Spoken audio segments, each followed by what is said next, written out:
setelah melalui beberapa proses. Baik, kita bahas pertama paham agama. Ya. Nah, ini adalah paham agama menurut Muhammadiyah. Jadi kalau kita buka himpunan putusan tarjih ya HPT, di situ disebutkan HPT 1 itu bahwa agama menurut pemahaman Muhammadiyah itu adalah ma syara'allahu ala lisani anbiya'ihi minal awamir wan nahawahi wal irsyadat li solahil ibad li dunyahum wa ukhrahum. Ini pandangan Muhammadiyah atau definisi Muhammadiyah terkait agama. Jadi definisi agama menurut Muhammadiyah. Jadi agama itu adalah apa yang disyariatkan oleh Allah ala lisani anbiya'ihi, yang perantara dengan perantara para lisan para nabi-nabinya, berupa apa? Minal awamir ya, berupa perintah, wan nawahi larangan, wal irsyadat. Ya, irsyadat itu artinya petunjuk-petunjuk li sholahil ibad, untuk kebaikan manusia di dunia dan akhirat. Nah, kalau kita lihat definisi ini, agama itu sangat luas sekali ya. Jadi intinya agama itu adalah apa yang disyariatkan Allah Subhanahu wa taala untuk kebaikan umat manusia. Nah, lanjut. Nah, ini secara khusus ya. Secara khusus, maksudnya secara khusus di sini adalah kita sebagai umat Islam. Jadi Islam itu kan sebenarnya istilah. Kalau kita lihat di Al-Quran ya, buka di Al-Quran, atau kita lihat sejarah agama-agama di dunia, itu satu-satunya agama yang namanya itu tidak dinisbatkan kepada pendirinya ya, atau kepada tempat tertentu, itu ya agama Islam. Yahudi misalnya, Yahudi itu kan dinisbatkan ke salah satu anak Nabi Yakub ya, Yahuda namanya. Nasrani juga seperti itu, kalau bahasa Arabnya Nasrani, itu nisbatnya ke tempat ya, di daerah Palestina itu ada tempat namanya Nazaret. Ya, Nazaret itu tempat, kalau nggak salah tempat kelahirannya Nabi Isa. Buddha juga seperti itu, ya, Konghucu dan seterusnya. Tapi agama Islam itu agama yang namanya langsung dari Allah Subhanahu wa ta'ala. Maka kalau kita baca Al-Quran, secara jelas Allah menyebutkan inna dina indallahil Islam. Jadi agama para nabi, baik mulai Nabi Adam sampai Nabi Muhammad, itu sama, semuanya adalah agama Islam. Nah, tapi di sini di definisi yang kedua ini disebutkan definisi Islam secara khusus. Secara khusus itu berarti Islam ya yang dibawa oleh Nabi Muhammad Shallallahu Alaihi Wasallam. Nah, beliau atau di HPT disebutkan ad-din ay ad-dinul islami alladzi jaa bihi Muhammadun sallallahu alaihi wasallam, ya, agama Islam yang dibawa oleh Nabi Muhammad sallallahu alaihi wasallam. Definisinya hampir sama dengan yang tadi ya. Kalau yang tadi kan disebutkan ma syara'allahu ala lisani anbiya, apa yang disyariatkan Allah pada lisan nabinya. Kalau ini secara spesifik ma anzalallahu fil Quran wa ma jaa bihi sunnah as-sahihah. Nah, apa yang diturunkan Allah dari Al-Quran dan yang tersebut dalam sunnah yang sahih, sama, berupa apa? Perintah, larangan, petunjuk untuk kebaikan hamba di dunia dan di akhirat. Next. Nah, kemudian di Mandasarji disebutkan untuk melengkapi konsep itu ada tambahan ya dari sisi hakikatnya. Jadi sehingga di Mandasarji didefinisikan bahwa agama itu suatu pengalaman imani yang terekspresikan dalam wujud amal soleh yang dijiwai oleh Islam, ihsan dan syariat. Jadi ditambahkan adalah ada tambahannya di sini berupa pertama pengalaman imani, ya, pengalaman imani. Lalu yang kedua adalah amal soleh dan yang ketiga adalah Islam, ihsan dan syariah. Lanjut. Nah, sehingga kalau kita bicara perspektif agama menurut Muhammadiyah itu ada 3 unsur pokok. Yang pertama yaitu inti, yang berupa pengalaman imani. Jadi keimanan kita ya, dasar keimanan kita kepada Allah, Rasulullah dan yang lain. Kemudian yang kedua adalah bentuknya ya, berupa apa? Berupa tadi norma-norma syariah sebagai kerangka dan rujukan ya. Jadi segala macam peraturan yang ada dalam agama Islam. Lalu yang ketiga adalah manifestasi ya, penerapan dari agama itu berupa amal soleh. Sehingga kalau kita lihat ini, perspektif kita terkait agama itu, pertama intinya itu adalah keimanan ya.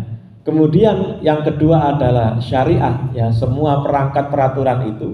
Dan yang terakhir adalah amal soleh. Ini tidak bisa dipisahkan ya.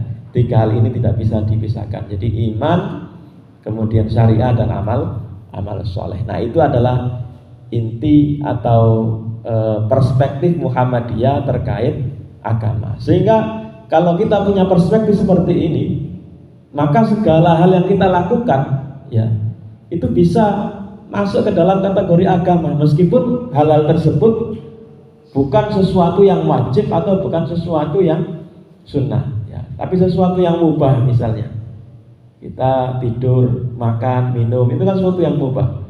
Tapi kalau kita menggunakan prinsip bahwa agama itu adalah segala macam sesuatu yang disandarkan pada syariat Islam, kemudian dimanifestasikan berupa amal soleh, maka semua yang kita lakukan itu bisa bernilai agama. Nah, baik, lanjut. Nah, kemudian yang kedua adalah wawasan tajdid. Nah, di Muhammadiyah itu tajdid ini punya dua arti. Jadi tajdid itu bukan hanya sekedar pembaharuan ya, pembaharuan dalam artian melakukan inovasi baru. Tapi ada dua aspek ya. Dilihat dulu objeknya. Kalau dalam bidang-bidang yang pokok seperti akidah ya, bidang pokok-pokok akidah dan juga ibadah. Ibadah di sini dalam artian ibadah mahdhah, ibadah ritual, maka tajdid artinya adalah pemurnian. Kalau pemurnian ya. Jadi kalau kita misalnya ingin memurnikan sesuatu ya, air yang kotor atau air yang keruh itu kan kita saring, kita ambil kotoran-kotorannya supaya airnya jernih, tidak ada campuran-campuran dan unsur-unsur kotoran tadi. Sehingga kalau dalam bidang ini, dua bidang ini yaitu akidah dan ibadah mahdhah, ibadah ritual, itu yang paling baik adalah yang paling persis dengan apa yang dicontohkan oleh Rasulullah Shallallahu Alaihi Wasallam. Jadi tidak ada kreasi, tidak ada inovasi dalam masalah ini. Contoh ya, sholat yang kita lakukan, sholat subuh misalnya, dari dulu sampai sekarang sholat subuh itu ya gitu-gitu saja gerakannya, tidak ada tambahan-tambahan gerakan. Beda dengan gerakan tapak suci, jurus-jurusnya itu kan berkembang ya. Nah, tapi sholat subuh itu karena memang sesuatu yang kalau dalam istilah ulama itu ghairu ma'qulatil makna, tidak bisa kita rasionalisasi ya, kita terima apa adanya, maka tajdid artinya pemurnian ya. Dan ini memang dakwah Muhammadiyah awal-awal itu ya, memang salah satu fokusnya adalah di sini ya. Kiai Ahmad Dahlan ketika pertama kali berdakwah, salah satu fokusnya adalah ingin memberantas, kalau dalam istilah Muhammadiyah itu terkenal TBC ya, bukan penyakit tapi takhayul bid'ah dan khurafat. Nah, ini dalam bidang akidah dan muamalat dan ibadah mahdhah. Nah, sebaliknya dalam bidang muamalat duniawiyah, tajdid itu artinya inovasi. Jadi mendinamisasikan kehidupan masyarakat dengan semangat kreatif dan inovatif. Jadi semakin kreatif semakin baik kalau konteksnya adalah muamalah. Contoh bentuk bangunan ya, bentuk rumah, model baju ya, termasuk teknis-teknis yang tidak ada hubungannya secara langsung dengan ibadah mahdhah, itu termasuk kategori ini, muamalah duniawiyah. Baik, lanjut. Nah, ini contohnya ya. Nah, ini dalam bidang akidah misalnya tajdid bidang akidah dan ibadah. Ini dalam ibadah ya, misalnya bacaan doa iftitah dalam sholat itu kan ada beberapa variasi ya, jadi beberapa variasi sehingga kalau selama ada dasar dalam dasarnya, maka variasi-variasi ibadah tersebut bisa dilakukan. Ya, lanjut. Nah, kemudian tajdid di bidang akidah dan ibadah. Nah, ini contoh di bidang akidah, keyakinan ya.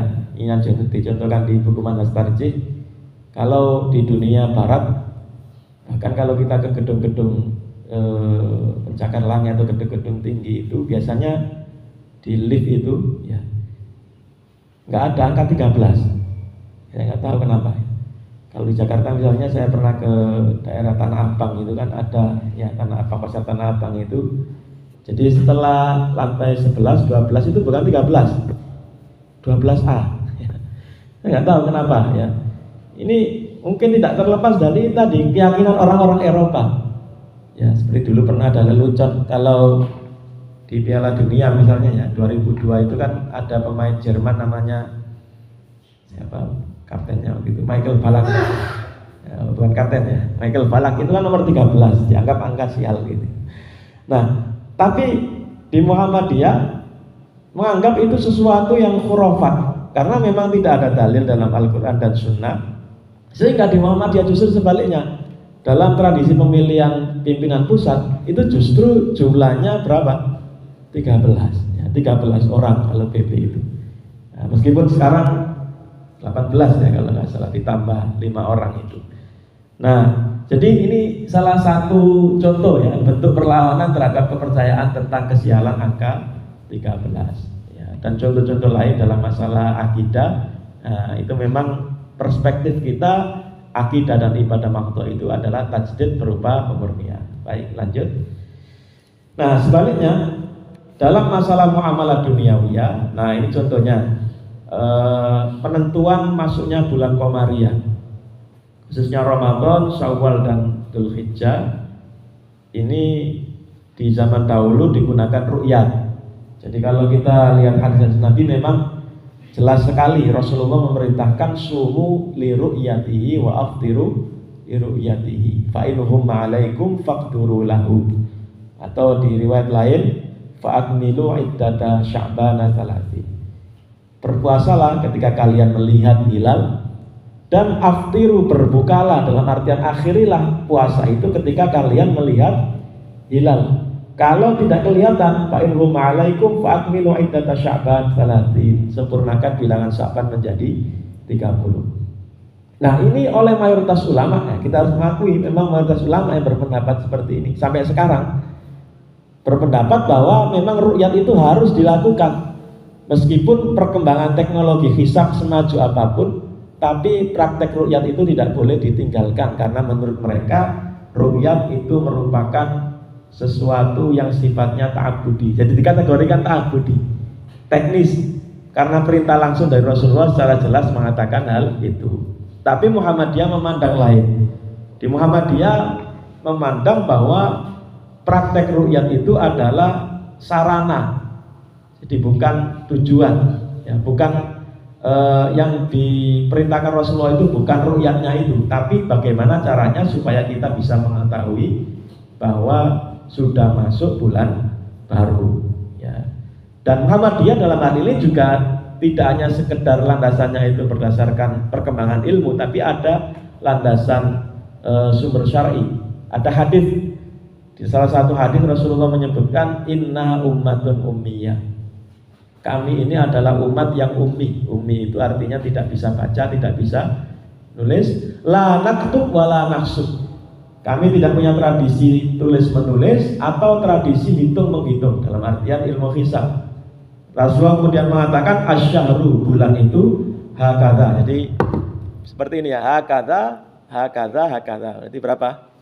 30. Wa hakadha, wa hakadha, wa hakadha gitu ya. Berarti berapa? 29. Nah, jadi Rasulullah mengatakan seperti itu. Nah, lalu ketika memandang dalil itu, melihat dalil itu, para ulama di Muhammadiyah termasuk beberapa ulama yang lain seperti Syekh Yusuf Al-Qaradawi menyebutkan Ini menunjukkan bahwasannya zaman dahulu mengapa Rasulullah memerintahkan memakai ru'yat, karena umat Islam di zaman dahulu itu memang ummi tadi. Ya. Perkembangan ilmu hisab belum maju semaju sekarang. Sehingga kalau tidak ummi lagi, sekarang kan umat Islam sudah tidak ummi lagi ya. Berapa yang masih buta huruf kan hanya sedikit ya. Dan perkembangan ilmu hisab kan sudah sangat maju sampai bisa menentukan sepersekian detik gitu ya. Misalnya hari ini kita sholat zuhur jam berapa, itu secara pakai hitungan hisab sudah bisa dihitung, mulai dari jam, menit, bahkan detik, bahkan seperdetiknya itu bisa dihitung dengan ilmu hisab. Nah, sehingga dengan demikian Muhammadiyah menggunakan hisab sebagai salah satu sarana ya, bukan sebagai tujuan. Baik, lanjut. Nah, ini juga salah satu contoh ya. Ini juga masih relevan dengan zaman sekarang. Pilkada, atau kalau kemarin itu ya pilkada ya, pilkada Jawa Timur itu calon apa namanya, gubernurnya itu perempuan semua ya. Nah, kok bisa? Kenapa kok bisa seperti itu? Kemana laki-lakinya? Itu kan calon gubernur 3 perempuan semua, malah laki-lakinya jadi wakil. Nah, itu bagaimana? Boleh atau tidak kita milih calon perempuan? Kalau misalnya ada laki-laki kan jawabannya agak gampang, tapi ini masalahnya perempuan semua jawabannya. Apa kita golput saja? Nah, ini memang para ulama ada silang pendapat dalam masalah ini. Ada yang mengharamkan secara mutlak perempuan sebagai pemimpin publik.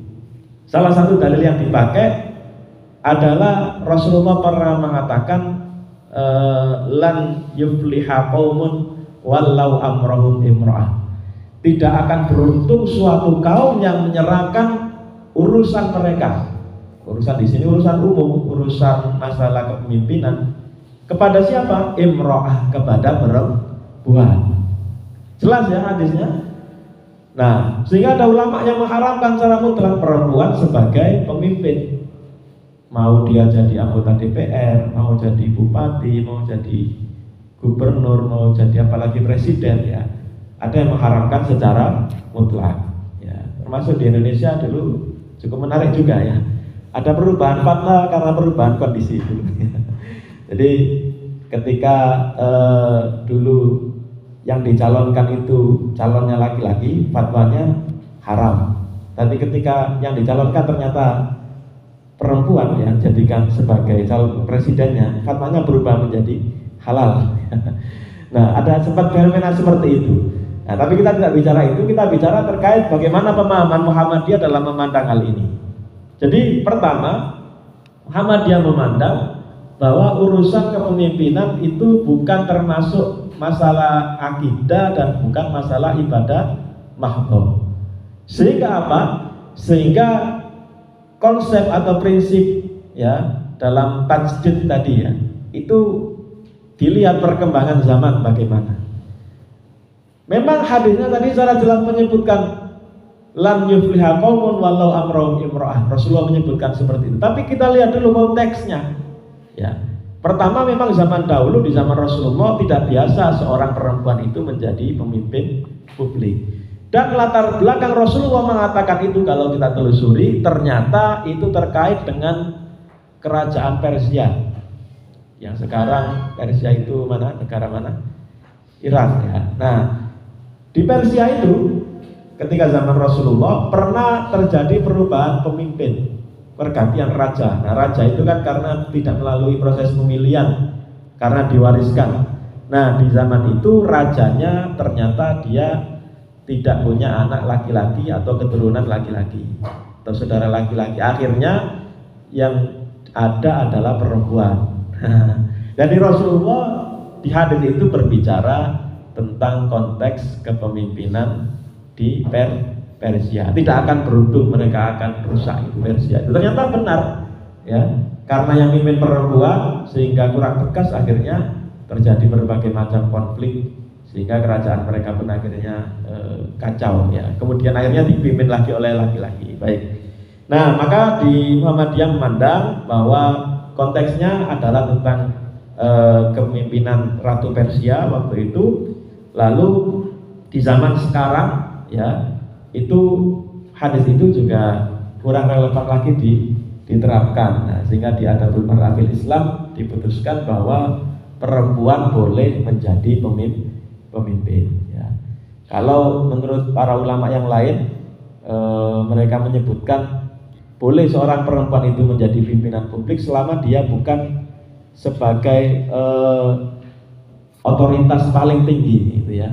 Kalau zaman dahulu masih ada khilafah ya, tidak boleh jadi khalifah. Karena khalifah itu kalau sekarang itu seperti raja dia. Jadi tidak ada yang mengendalikan, maksudnya kekuasaannya itu mutlak ya.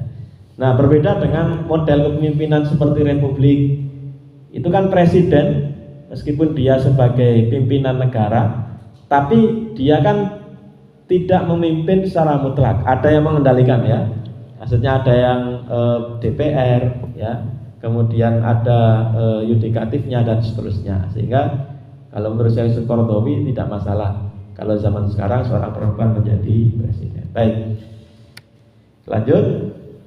Nah, kemudian wawasan ketiga, wawasan toleransi ya. Jadi ini yang perlu kita pahami. Jadi di Muhammadiyah meskipun keputusan tarjih itu bersifat mengikat ya, kalau sudah ditanfidkan, sudah diputuskan di dalam putusan bagi warga Muhammadiyah, tapi putusan tarjih itu tidak menganggap dirinya yang paling benar, sementara yang lain tidak benar. Jadi kebenarannya itu bukan kebenaran yang bersifat mutlak. Dan ini sudah disebutkan ya, tahun 36 keputusan tarjih mulai dari merundingkan sampai kepada menetapkan tidak ada sifat perlawanan, yakni menentang atau menjatuhkan segala yang tidak dipilih oleh tarjih itu. Dalam artian ketika kita ikut pendapat tertentu, maka sebagai bentuk toleransi kita menghargai pendapat yang lain ya, selama memang masing-masing pendapat itu ada dalil dan landasannya. Contoh ya, masalah hisab dan ru'yat tadi ya, kita tetap harus menghargai saudara-saudara kita yang tadi ya berpendapat bahwa ru'yat itu merupakan perkara ta'abudi ya. Contoh lain misalnya dalam masalah pelaksanaan ibadah maqdha ya, kunut subuh dan lain sebagainya ya, itu kita harus saling menghargai. Nah, ini namanya wawasan toleransi ya. Lanjut.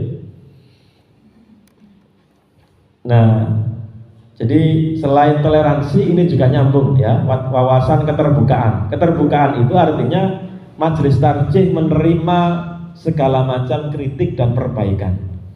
Jadi kalau dipandang ada pendapat yang lebih kuat, maka tidak apa-apa, majelis tarjih akan merevisi pendapat tersebut. Contoh yang paling terbaru ya, misalnya penerapan kalender Hijriah global tunggal.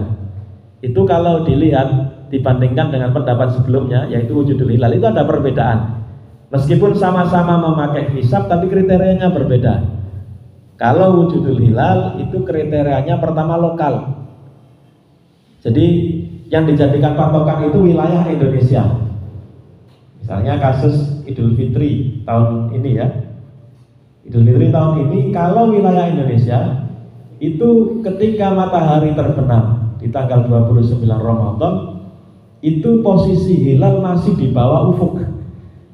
Di bawah ufuk itu artinya meskipun ru'yat tidak akan kelihatan ya. Dan kalau ada yang ngaku melihat pasti ditolak oleh pemerintah ya. Karena apanya yang mau dilihat, hilalnya di bawah ufuk ya.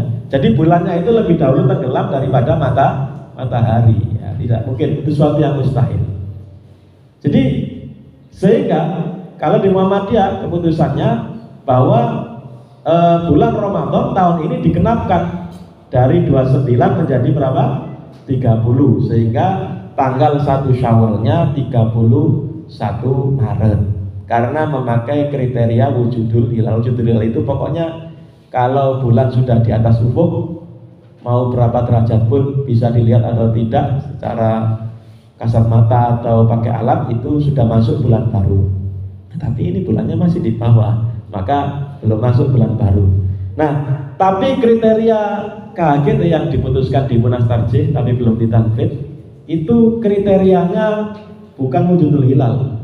Jadi kriterianya itu minimal ketinggian hilal 5 derajat, ya. Kemudian wilayahnya yang dijadikan patokan itu internasional, seluruh dunia. Jadi di wilayah manapun hilal terlihat, mau di Amerika, mau di Afrika, mau di Arab, ya, mau di Cina, itu pokoknya kalau sudah kriteria 5 derajat tadi, maka sudah masuk bulan baru. Sehingga kalau di kalender KHGT yang sudah menyebar itu, tanggal 1 Syawalnya tanggal berapa? 30, ya. Karena di wilayah belahan lain di dunia ketika 29 Ramadan itu sudah masuk kriteria 5 derajat itu. Nah, ini contoh. Jadi Majelis Tarjih melakukan ijtihad perubahan keputusan. Jadi yang dirubah malah keputusannya sendiri. Wujudul hilal dirubah menjadi kriteria KHGT. Yang awalnya wujudul hilal tadi menjadi kriteria imkanur ru'yat. Nah, ini salah satu contoh bahwa Majelis Tarjih itu menerima koreksi dan masukan. Karena ada pertimbangan yang lebih besar. Mengapa kemudian berpindah ke kalender global? Karena Muhammadiyah memandang bahwa umat Islam sampai saat ini itu belum punya kalender pemersatu. Jadi kalendernya itu masih sifatnya lokal-lokal, ya. Termasuk keputusan masuk awal Hijriah itu kan tiap negara masing-masing negara sendiri-sendiri, ya. Nah, Muhammadiyah ingin menyatukan umat Islam minimal dalam hal ini, ya. Kalau di teman-teman HTI itu kan ingin menyatukan dengan apa? Khilafah, ya. Tapi Muhammadiyah